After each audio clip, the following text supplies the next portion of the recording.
गुरु ब्रह्मा गुरु विष्णु गुरुदेव महेश्वर गुरु साक्षात् परम ब्रह्म तस्मै श्री गुरुवे नमः। सदाशिव समारंभां शंकराचार्य मध्यमाम् अस्मदाचार्य पर्यन्तां वंदे गुरु परंपराम्। ओम श्री गुरुभ्यो नमः। ओम श्री परमात्मने नमः। हम लोग जनक याज्ञवल्क्य संवाद पढ़ रहे हैं जो श्री गुरुदेव द्वारा लिखित है एवं बृहदारण्यक उपनिषद पर आधारित है। नारायण गुरुदेव भगवान कहते हैं कि हे सौम्य, मुनि याज्ञवल्क्य श्रुति दर्शित फलावस्था को समझाते कहते हैं कि हे राजन, अब मैं तुम्हें श्रुति दर्शित फलावस्था समझाता हूँ, सुनो। इसी शरीर में जो आत्मवेता हो जाता है उसे कम या ज़्यादा कैसे भी पुण्य पाप प्राप्त नहीं होते, वो पुण्य पाप से परे हो जाता है।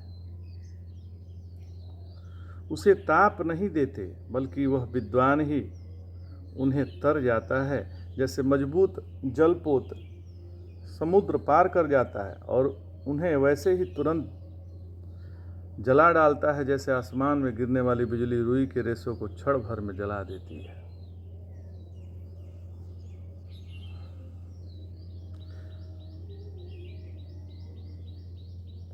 रुई को जलाने के लिए जरूरी गर्मी से अनंत गुणा शक्ति उस बिजली में है।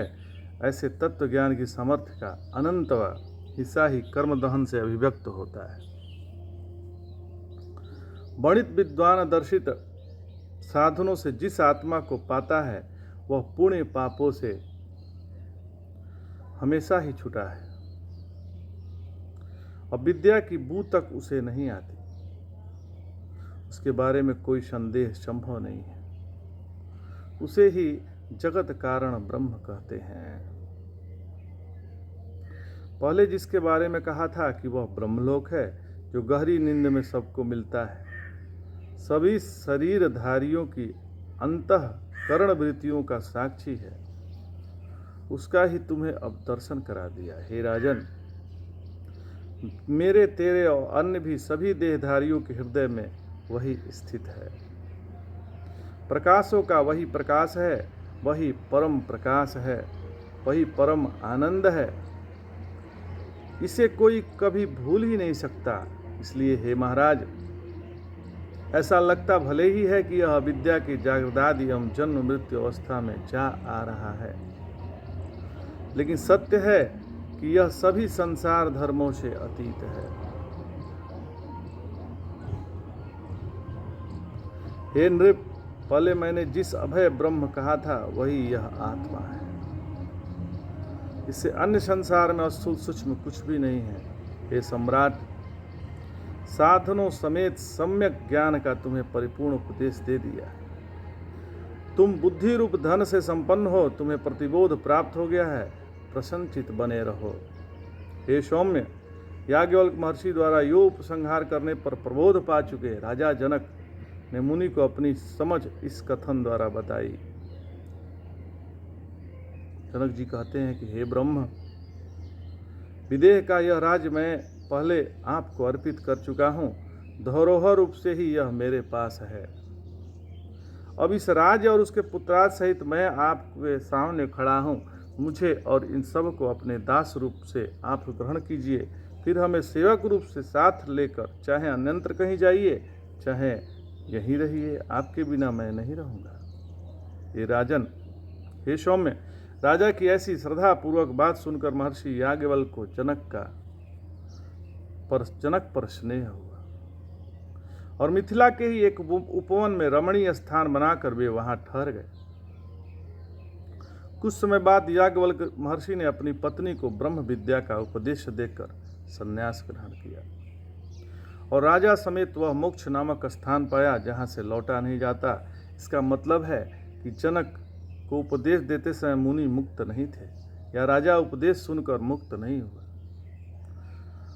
विद्वान भी संन्यास करे यह आचार दिखाने के लिए मुनि ने संन्यास लिया, यह तात्पर्य है। और जीवन समाप्ति के बाद दोनों विदेह मुक्त हुए, यह अभिप्राय है।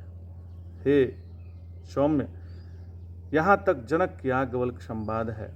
मुनि ने संवाद शैली से हटकर इसी आत्म तत्व का संक्षिप्त वर्णन किया है। यही महान अज आत्मा अनाद और अशुदान है, ऐसा जानने वाला पशु पाता है। वही यह महान अज आत्मा अजर अमर अमृत अभय ब्रह्म है, अभय ही ब्रह्म है। जो ऐसा जानता है वह अस ही अभय ब्रह्म होता है। हे सौम्य, बुढ़ापे और मृत्यु से रहित वही यह आत्मा अनाद है, अर्थात सभी उपाधियों में रहकर सभी अन्नों का भोग करता है। यही वसुदान भी है। कर्म फल रूप धन का दाता है। धनदान आदि सत्कर्म करने वाले का यही परायण है। उन्हें कालांतर में सुफल मिलेगा, इसका जमानती यही आत्मा है। महान अज अनाद और वसुदानी विशेषणों वाले आत्मा का उपासक विभिन्न उपहार पाता है और लोगों द्वारा दिए अनादि धन का भोग करता है, क्योंकि दान करता इसे या अगले किसी जन्म में पुण्य फल का भोगता है। इसलिए यह उपासक अच्छा दाता बनकर नाना प्रकार का धन दान में देता है। महात्मा जनक के कल्याणार्थ जो मुनि याज्ञवल्क्य ने इस विज्ञान आनंद रूप अभय का उपदेश दिया था। बुढ़ापा भोगर मरा व्यक्ति जन्म मृत्यु के दुख भोगता है। आत्मा अजर अमर है, अतः वह तो न पैदा होता है न मरता है। मुनि ने जिसका उपदेश दिया वह सर्वव्यापक ब्रह्मरूप प्रत्यागात्मा स्थूल सूक्ष्म शरीरों से है और शरीर के कारणभूत ज्ञान से रहित है। हे सौम्य, इस प्रकार तुझे यह सब सुना दिया जो महाप्राज्ञ याज्ञवल्क्य ने जनक को समझाया था। और क्या सुनना चाहते हो? तो शिष्य कहते हैं कि हे गुरुदेव, श्रीमान याज्ञवल्क्य महर्षि ने जनक को जिस ब्रह्म विद्या का उपदेश दिया और यथेष्ट प्रश्न पूछने की अनुमति रूप प्रदान से राजा के बार बार पूछकर जिस ज्ञान से कृतकृत्या प्राप्त की, वह अपने अत्यंत विस्तार से सुस्पष्ट कर दिया है।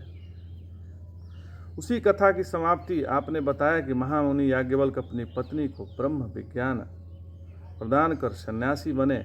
उन श्रेष्ठ ब्राह्मण ने पत्नी से जो कहा वह मैं सुनना चाहता हूँ। सन्यास को उद्यत याज्ञवल्क्य महर्षि ने जो बताया था वह विज्ञान कैसा था? शिष्य के इस प्रश्न से गुरु का हृदय अतीव संतुष्ट हुआ। मधुकांड और याज्ञवल्क्य कांड दोनों में प्रतिपादित कानों को प्रिय लगने वाले वेदोक्त यह कथा गुरुदेव ने शिष्य को सुनाने का वचन दिया। इतिसम, इसी कथा को हम भी अगले सत्संग सत्र विस्तार में आप सबको सुनाएंगे। तो यह आज समाप्त हुआ।